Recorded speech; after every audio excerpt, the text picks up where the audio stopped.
ingeniero. ¿Tienen el apunte?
Sí.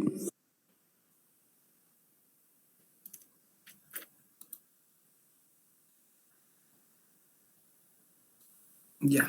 ¿Se ve la pantalla? Sí, ingeniero. Sí, ingeniero. ¿Se ve la pizarra? Sí, ingeniero. Sí. Bueno, Sí, ingeniero, se ve. voy a levantar también, como esto es una aplicación de las leyes de conservación, voy a ir sobre el apunte y aclarando con la pizarra. Así que tengan el apunte al lado porque eso ayuda mucho. Gravitación y mecánica espacial.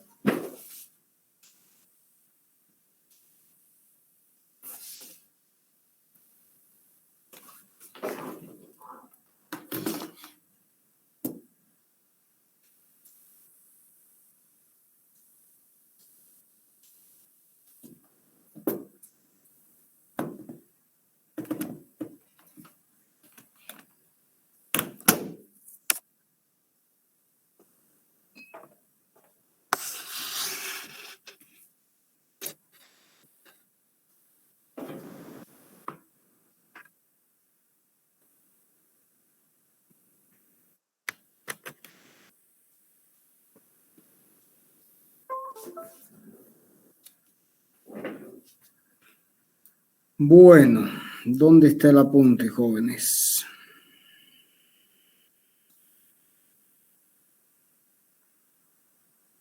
No hay el apunte.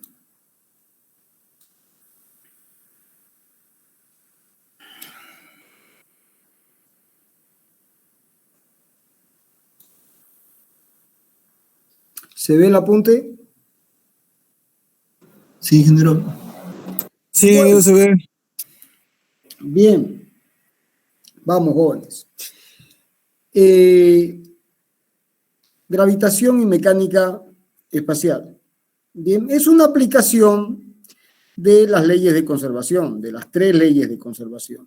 Bien, como ya expliqué, el desarrollo de la mecánica clásica se dio con la definición de 2 leyes en paralelo. Por un lado, las 3 leyes de Newton, y por otro lado, la ley de gravitación universal, ¿no? Lamentablemente este año no tengo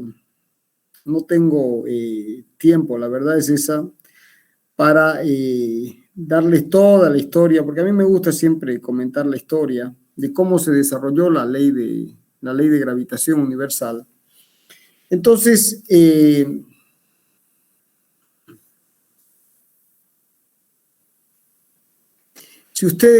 como ustedes ya saben, Newton llega a esta expresión, es decir, que si hay una masa mayor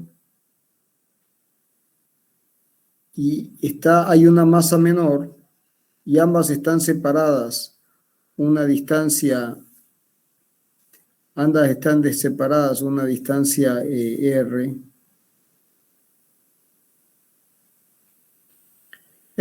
Entonces, Newton llega a la conclusión de que hay una fuerza de atracción, que ambas fuerzas se atraen, ambas masas se atraen con una fuerza que es menos una constante. En realidad, Newton define que esto es proporcional a la masa mayor, a la masa menor e inversamente proporcional al cuadrado de la distancia que separa los cuerpos, ¿no?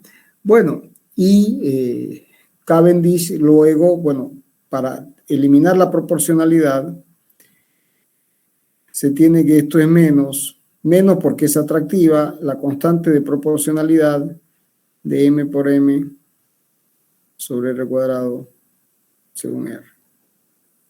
Bueno, eso es.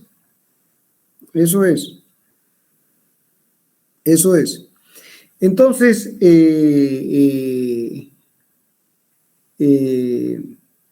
lo que quiero comentar es que Newton llega a esta expresión a partir de las mediciones de Tycho Brahe, ¿no? Que sin las mediciones de Tycho Brahe es probable que Newton no hubiera llegado nunca, pero sobre todo la interpretación de las mediciones de Tycho Brahe por Johannes Kepler. Es decir, es Kepler el que formula las tres leyes, ¿no? de movimiento planetario, que establece que los planetas describen órbitas elípticas en su movimiento alrededor del Sol, y el Sol es uno de los focos, ¿no? Segundo, que los planetas barren áreas iguales en tiempos iguales, ¿no? O sea, si el tiempo que tarda el planeta en venir de aquí hasta esta posición, este es el área barrida, y si es de aquí hasta aquí es nuevamente t, esta es el área barrida, y estas dos áreas son iguales. Se barre a áreas iguales en tiempos iguales. En otras palabras, velocidad areal, o sea, de A de t, constante.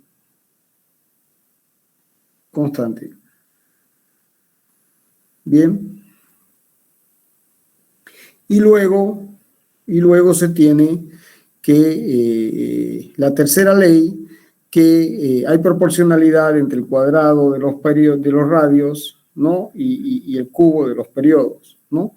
Bueno, es esta proporcionalidad, esto es constante para los planetas, para un planeta determinado. Esta expresión es la que le permite a Newton llegar a esta expresión de acá. Entonces, ¿qué está primero? ¿Está Newton o está Tycho Brahe, los antiguos griegos, Galileo, Kepler? O sea, es evidente que sin todas las mediciones Newton no hubiera logrado su fórmula, ¿no? Por supuesto, el mérito de Newton fue haber sintetizado, que no es un tema menor. ¿Se entiende? Entonces, esta es la ley de gravitación universal que se desarrolla de manera completamente independiente y en paralelo a esta otra fórmula. ¿De acuerdo? ¿Se entendió hasta ahí, jóvenes? Sí, ingeniero. Bien. Entonces, fíjense, vamos con el apunte. Entonces, ¿qué es lo que se tiene aquí? Que básicamente las mediciones de Tycho Brahe y la interpretación de Kepler, que fue su discípulo, establece las tres leyes fundamentales, ¿no? En realidad me equivoqué en la pizarra, es r cubo sobre t cuadrado es una constante, ¿no? Y bueno, y uno dibuja como si las órbitas fueran circulares, pero en realidad son levemente excéntricas. ¿Qué significa eso? Eso significa que las elipses se aproximan mucho a una circunferencia. Es decir, la excentricidad es mínima. O sea, si esta es una circunferencia y este es el centro, la excentricidad vale 0. Entonces, con una elipse que tenga el Sol aquí, por ejemplo, entonces hay una pequeña excentricidad, es decir, si este es el foco, este es el otro foco, entonces la elipse pasa a ser una cosa así, digamos. Casi es la circunferencia. ¿Se entiende? Es así. Y este es el centro y este es el Sol. El Sol está aquí. Está en un foco. Entonces se mide aquí así. Pero el centro es este. Entonces es por eso que en muchos casos prácticos se aproxima la elipse, se la aproxima con una circunferencia. ¿Se entiende? Sí, ingeniero. Bueno, sigamos. Entonces,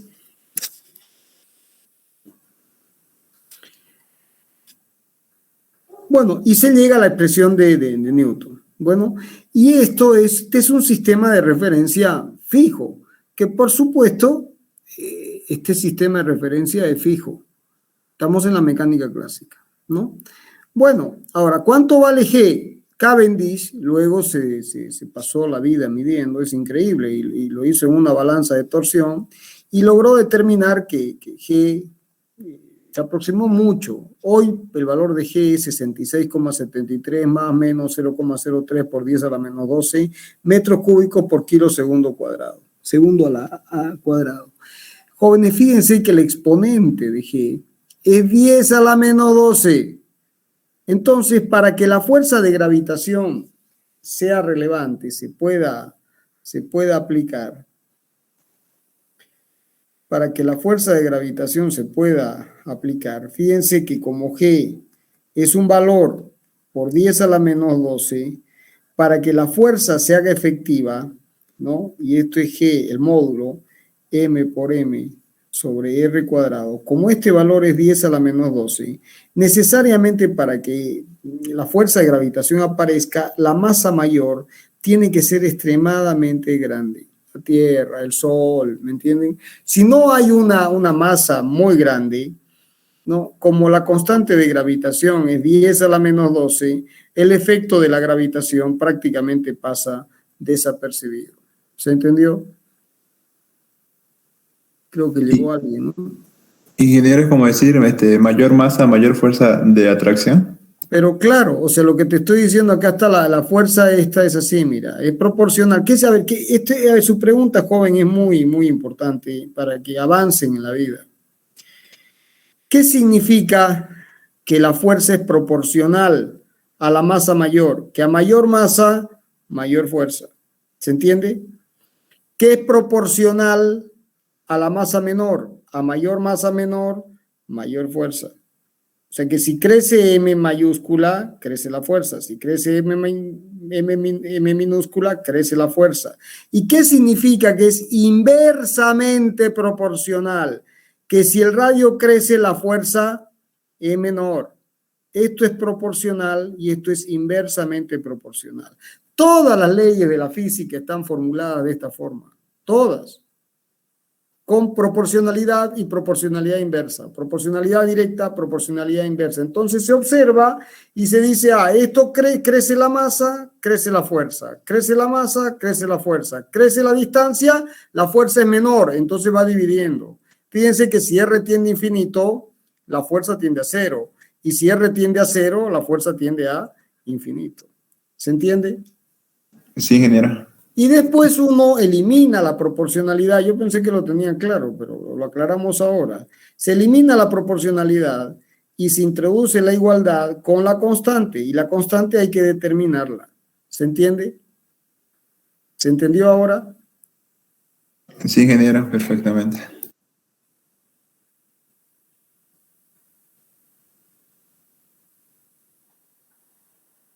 Bien. Entonces, sigamos. ¿Dónde está el apunte? Aquí está. ¿Se ve, no es cierto? Bueno, para que más o menos tengan una línea de tiempos, aquí les puse desde que los egipcios miraban las estrellas 5.000 años antes de Cristo, después los babilonios, después los fenicios. Los fenicios jóvenes fueron grandes navegantes. Entonces, es muy difícil creer que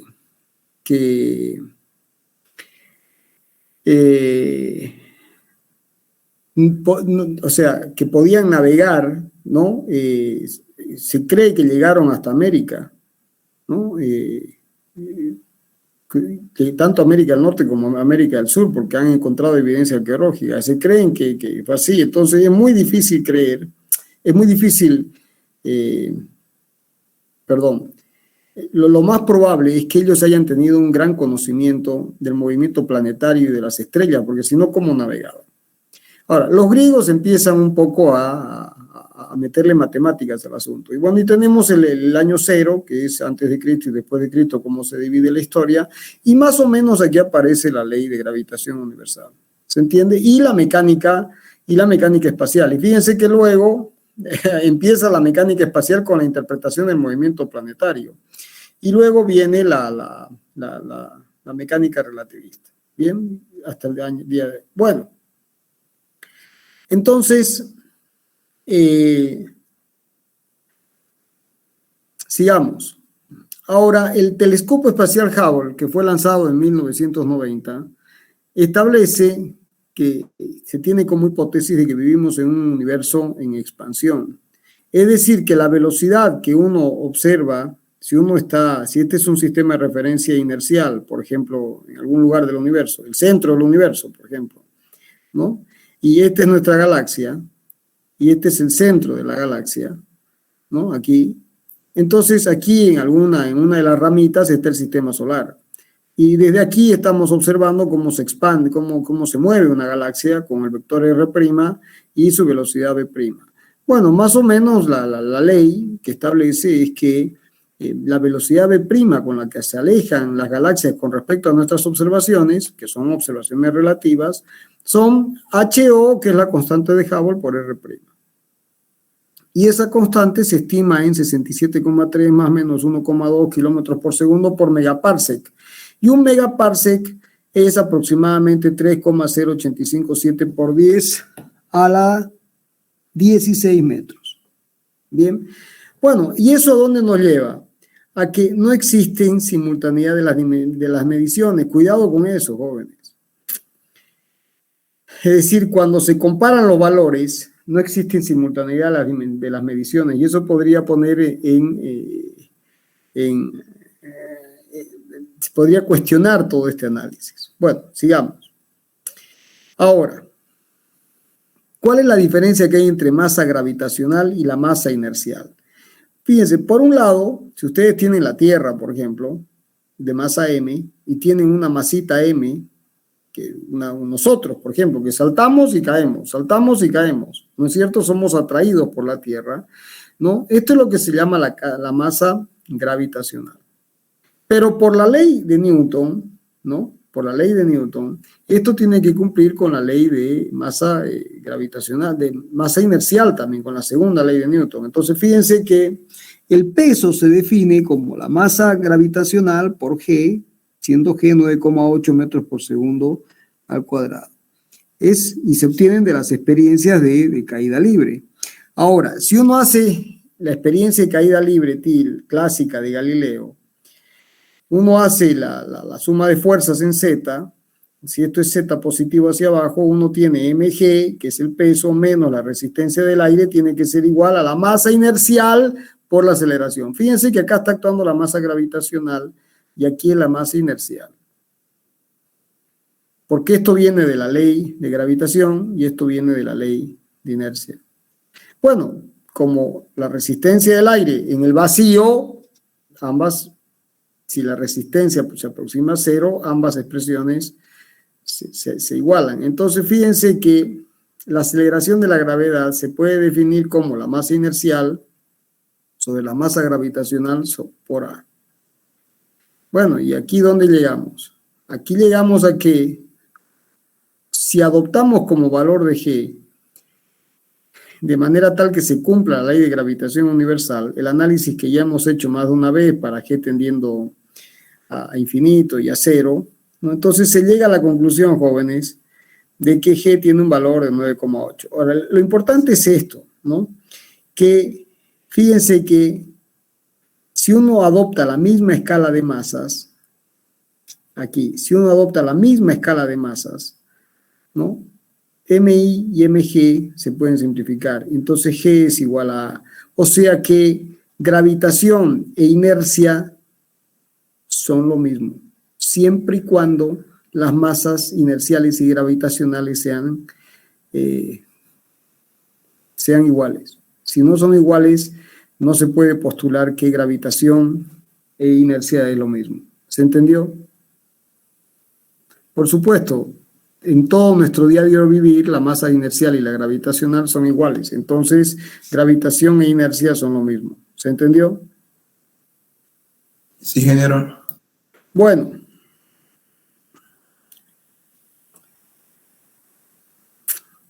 Ahora,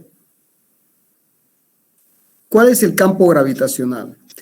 Esto es lo mismo que el análisis es similar al que se hace para campo eléctrico o campo magnético.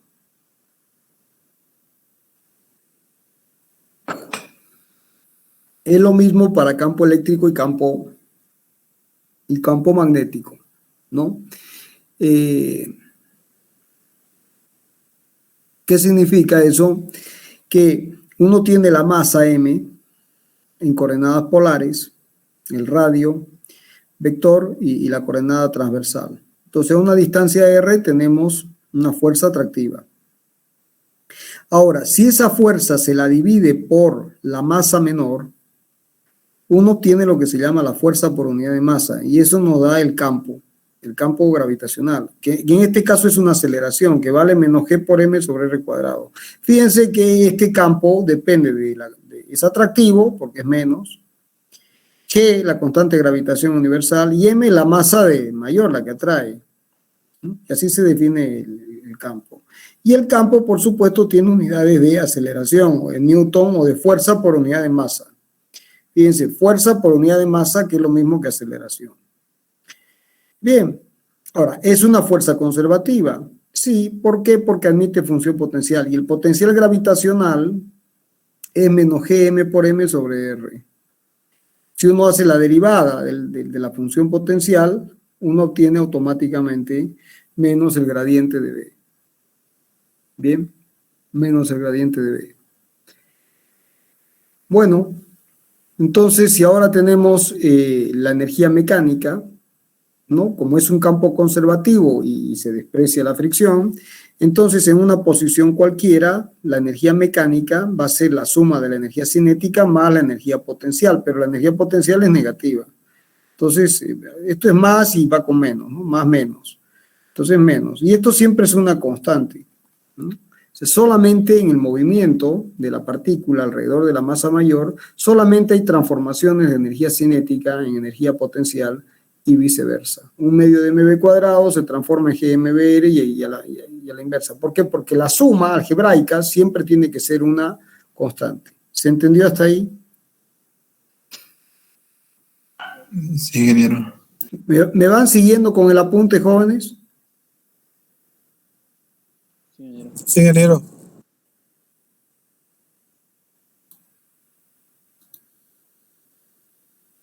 Bueno, entonces,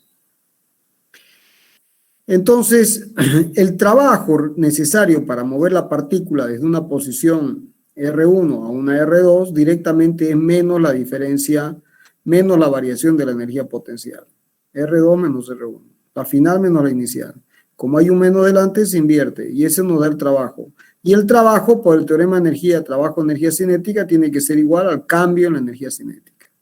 Bien. Bueno, si uno tuviera más de una masa mayor, por ejemplo, uno estuviera analizando el efecto sobre la Tierra, que hace el Sol, Marte, Júpiter, Saturno, entonces uno superpone y uno tiene un campo gravitacional que es la composición de los campos gravitacionales individuales, que es la suma vectorial. Simplemente la suma vectorial. No hay que olvidarse que es la suma vectorial, ¿no? Bueno, entonces, y la fuerza resultante será la suma, siempre multiplicando la masa por el campo para obtener la fuerza. Bien, ahora, ¿qué dice el principio de equivalencia, jóvenes? Lo que ya expliqué, o sea, a partir de las experiencias de caída libre de Galileo, ¿no? Que no es un tema, esas experiencias no son un tema menor. O sea, realmente Galileo fue un tipo fuera de serie, ¿no? Porque él es el que da origen a todo esto. No se le da el crédito que se le da mucho más crédito a Newton o a Einstein que a Galileo, y en realidad Galileo fue el que, con sus experiencias de caída libre, el que abrió el camino, ¿no? Entonces, y considerando que la masa inercial y la gravitacional son iguales, se llega a la conclusión, bajo esta hipótesis, de que la aceleración por inercia es igual a la aceleración por gravitación. Eso es lo que se llama el principio de equivalencia y es el sustento de la teoría de la relatividad general. Es el sustento de la teoría de la relatividad general. ¿no? Es decir que no es posible diferenciar un campo gravitatorio de un campo inercial. Parece una tontera, pero es increíble. ¿Se entendió? Sí, ingeniero. Sí, ingeniero. ¿Todos lo entendieron? Bien. Ahora vamos a ver un campo de fuerzas en particular, los campos de fuerzas centrales. Los campos de fuerzas centrales son aquellos en los que hay, en realidad no interesa, este es un caso particular.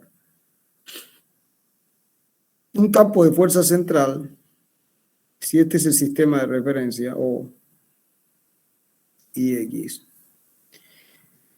Entonces, si esta es la partícula, entonces un campo se dice que es central si la fuerza que actúa sobre la partícula siempre pasa por O. Siempre pasa por O. Siempre pasa por O. ¿De acuerdo? Siempre pasa por O. O sea que si la partícula se mueve así, el campo de fuerza central es tal que la fuerza siempre es así. ¿Se entiende por qué se llama central? Porque siempre pasa por lo que se llama el centro de fuerzas. Entonces la fuerza es de dirección conocida. La partícula se puede ir moviendo en este sentido, ¿de acuerdo? Pero el campo de fuerzas es central porque la fuerza que genera el movimiento de la partícula siempre pasa por el centro de fuerzas. ¿Se entendió la definición de campo de fuerza central? Sí, ingeniero. Entonces F se puede escribir como menos, porque es atractivo, su módulo según la dirección radial, porque esta es la dirección radial y esta es la dirección transversal. Por supuesto, este es un típico problema que se analiza en coordenadas polares. ¿Se entendió la definición de campo de fuerza central? Sí, ingeniero. Bien. Entonces, si ahora uno toma el momento con respecto a O, fíjense que el momento es R vector F, y como F es paralelo a R en todo momento, para todo tiempo, el momento siempre es cero. Entonces, este es un típico ejemplo donde el momento, hay una fuerza, pero el momento es cero. Por lo tanto, como el momento es la variación del momento angular en el tiempo y esto es cero, el momento angular es constante. O sea, es un caso particular en el que existe una fuerza, el sistema no está aislado, pero como el momento respecto de O es igual a cero para todo tiempo, entonces, para todo tiempo, entonces el momento angular es una constante.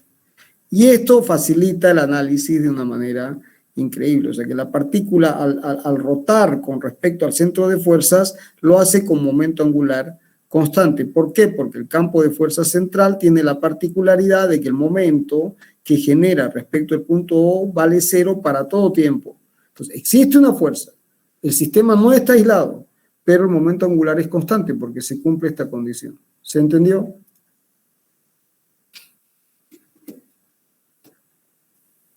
Sí, ingeniero. Bueno, entonces en esas condiciones, ya si uno saca el momento angular por unidad de masa, llegamos a una conclusión que ya vimos la clase pasada, y es que el momento angular por unidad de masa es r cuadrado por θ punto. Bien. Bueno, ahora, si uno analiza el área barrida por la partícula, fíjense que el diferencial de arco es este elemento de S que vale R diferencial de θ. Entonces, el diferencial del área sombreada, que aquí se ve, vale 1/2, se aproxima a un triángulo.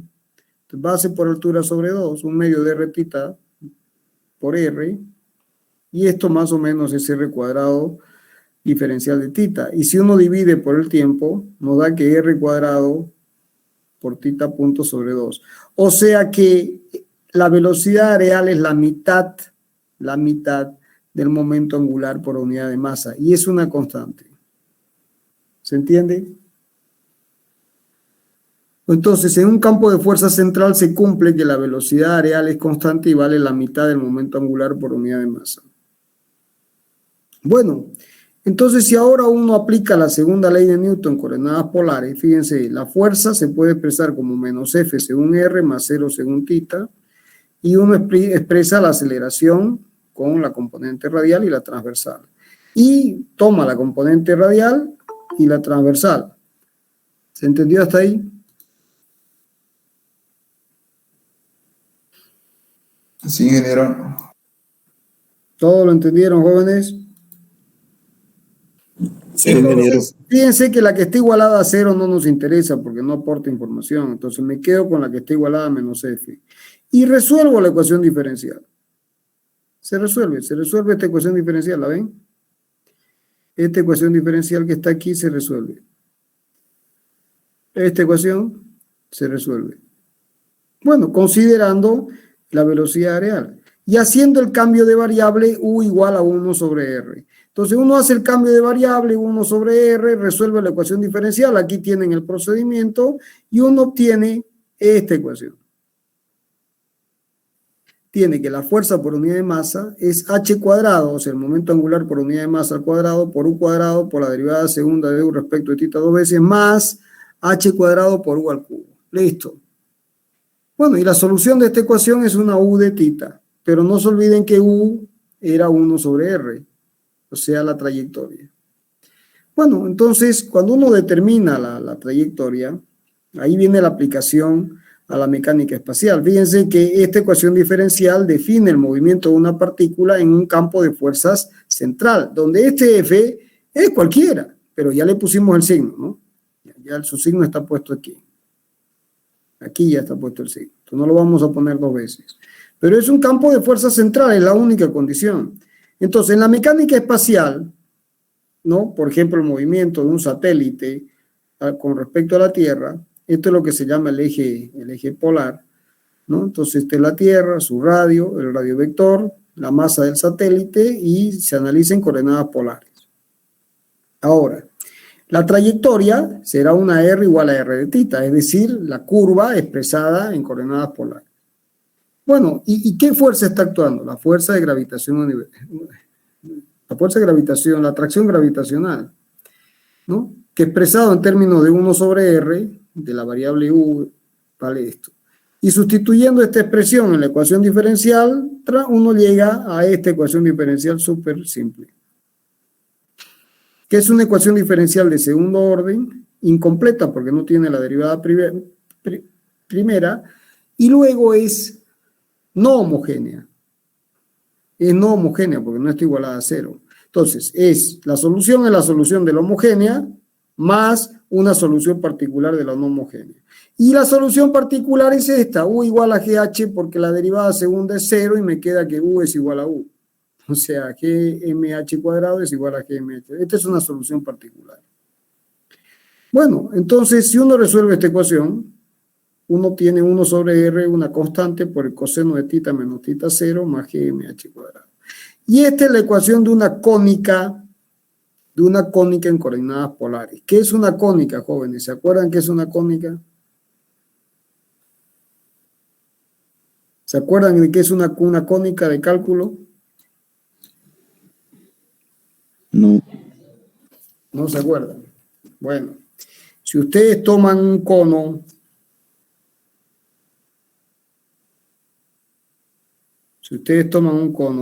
y lo cortan con un plano horizontal, ¿qué es la intersección? Una circunferencia. ¿Están de acuerdo? Sí. Si ahora cortan el cono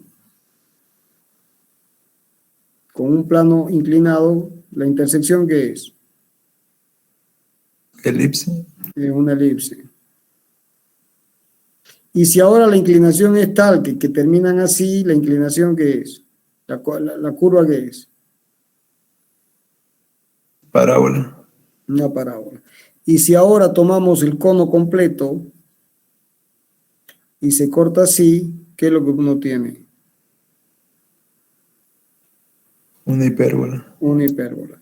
Entonces, las curvas que se obtienen de intersectar una superficie cónica con planos, un plano horizontal, un plano inclinado y un plano inclinado con distintos ángulos, se llaman cónicas. Y son 4.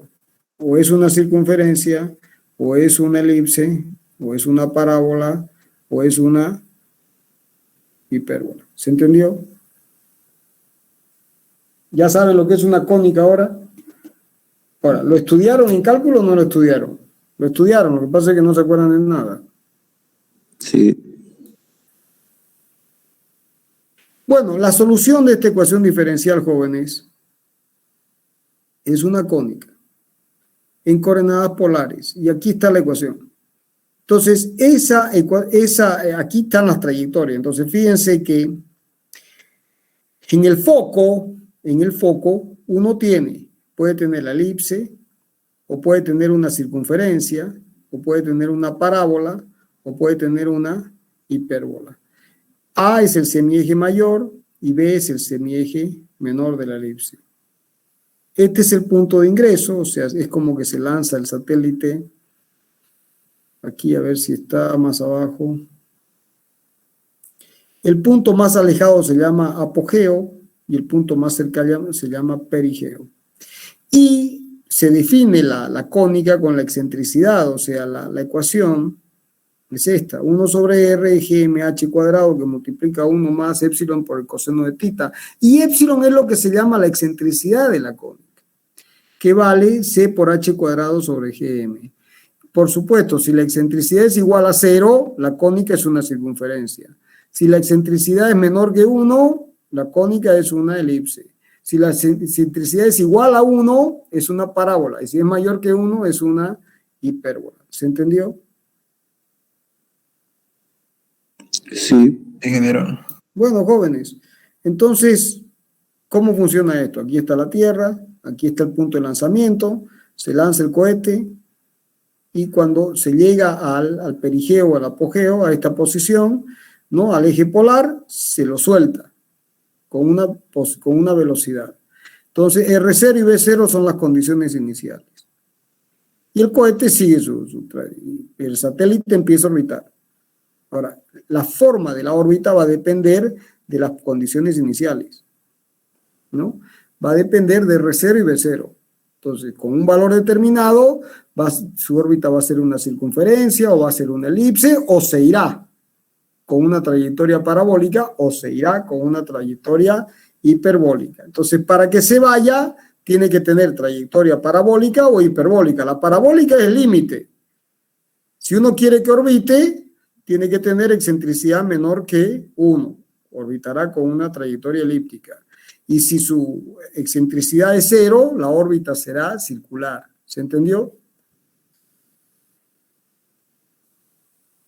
Bueno, entonces si ahora uno impone la condición, fíjense, si uno quiere que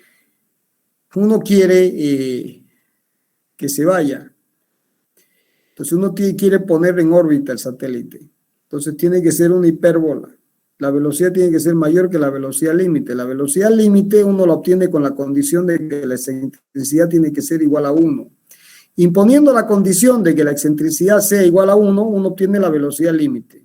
Si la velocidad es mayor, y uno tiene esta expresión, 2gm sobre r0, que es la velocidad límite. Si la velocidad es mayor, la trayectoria es hiperbólica. Si es igual, es parabólica. ¿De acuerdo? Ahora, si es menor, va a ser una elipse. Bien. Ahora, por otro lado, uno también tiene una velocidad para poner el cohete en órbita. O sea, ¿qué es lo que sucede? Es decir, si uno le da poca velocidad, hace esto. Entonces, si uno le da una velocidad mayor, hace esto, ¿se entiende? ¿Se entiende o no se entiende? Esta es la Tierra. Sí, se entiende. Entonces, si uno le da poca velocidad, va a salir y va a caer. Si uno le da la velocidad exacta, ¿ya? Ahora, si uno quiere que se vaya, por ejemplo, quiero ir a la Luna o a Marte o lo que fuera, entonces hay que darle una trayectoria que sea así, va a salir así, y con mayor velocidad, y de aquí se va. ¿Se entiende? Y esto Sí, es sí. contradictorio.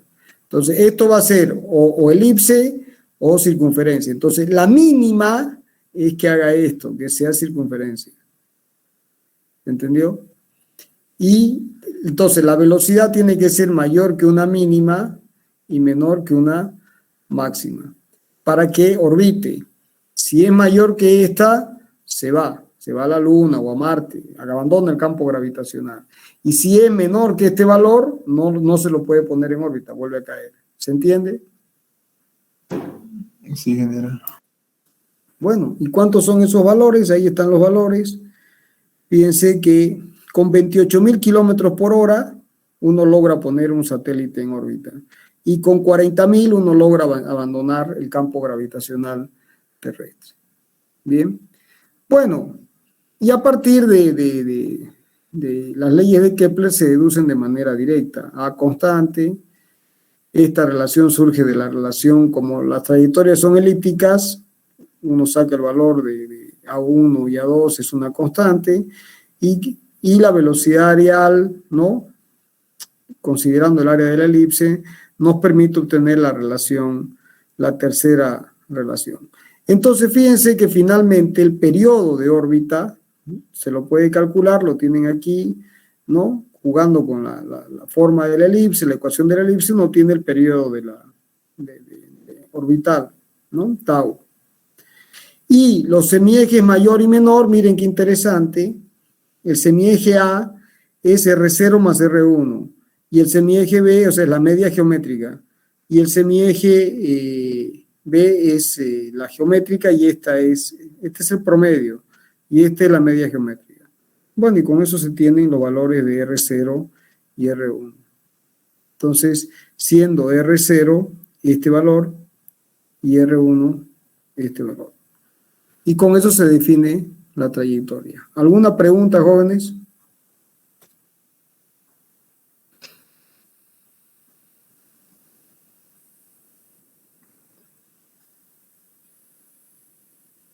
¿Alguna pregunta? Entonces, la masa del, digamos, si estamos lanzando un cohete, la masa de la nave, ¿implica algo? O sea, en la velocidad. Pero claro, eso lo vamos a ver en el capítulo siguiente, jóvenes. En el capítulo siguiente, en dinámica de un sistema de partículas, vamos a ver que para poder lograr poner en órbita, para que tu trayectoria sea circular, la velocidad tiene que ser más o menos 28.000 kilómetros por hora, ¿de acuerdo? Y para que se vaya, para que el cohete se vaya, la velocidad tiene que ser más o menos 40.000 kilómetros por hora. O sea que el cohete en la salida tiene que tener una velocidad que sea capaz de llegar a 28.000 kilómetros por hora y en el otro caso capaz de llegar a 40.000 kilómetros por hora. Entonces, ahí van a ver de que el cohete uno lo dibuja así, con los motores aquí así, ¿no es cierto? Y aquí está el satélite. Este es el satélite. Esta partecita de acá es el satélite.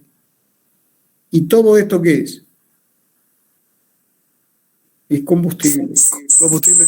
Es combustible.